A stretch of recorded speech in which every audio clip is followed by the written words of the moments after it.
ତେଣୁ ଯେଉଁମାନେ ଭଗବାନଙ୍କର ଭକ୍ତି କରିବେ, ଆରାଧନା କରିବେ, ନାମ ଜପ କରିବେ, ଚିନ୍ତନ କରିବେ, ଶ୍ରବଣ କୀର୍ତ୍ତନ ବିଷ୍ଣୁ ଶରଣ ପାଦ ସେବନମ ଅର୍ଚ୍ଚନମ ବନ୍ଦନମ ଦାସ୍ୟ ସତ୍ୟ ଆତ୍ମନିବେଦନମ, ଏ 9 ପ୍ରକାର ଯଦି କରିବେ, ଗୋଟିଏ ମଧ୍ୟ କଲେ ଭଗବାନ ପ୍ରସନ୍ନ ହେବେ। ଶ୍ରବଣରେ କିଏ ପାଇଥିଲେ ଭଗବାନଙ୍କୁ? ପରୀକ୍ଷିତ ମହାରାଜ କେବଳ ଶୁଣିଥିଲେ। କେବଳ 7 ଦିନ ଯାଏ ଅଖିଆ ଅପିଆ, ଖାଇବାର ନାହିଁ, ଶୋଇବାର ନାହିଁ, କେବଳ ଭଗବାନ କଥା ଶୁଣିଲେ, ସେଥିରେ ଭଗବଦ୍ଧାମ ଚାଲିଲେ। କୀର୍ତ୍ତନରେ କିଏ ପାଇଲେ? ସୁଖଦେବ ଗୋସ୍ୱାମୀ। ଶ୍ରବଣ କୀର୍ତ୍ତନ ବିଷ୍ଣୁ ଶରଣ ପ୍ରହ୍ଲାଦ ମହାରାଜ। ପାଦ ସେବନମ ଲକ୍ଷ୍ମୀ ଦେବୀ। ଅର୍ଚ୍ଚନ କରି କିଏ ପାଇଲେ? ପୃଥୁ ମହାରାଜ। ବନ୍ଦନମ ଅକ୍ରୂର।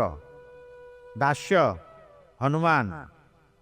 ସଖ୍ୟ ଅର୍ଜୁନ ଏବଂ ତାଙ୍କ ସଖାମାନେ।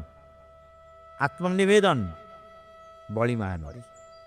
ଏ 9ଟା ଭିତରେ ଜଣେ ଗୋଟିଏ କଲେ ମଧ୍ୟ ପ୍ରାପ୍ତ ହେଇପାରିବ ଭକ୍ତ।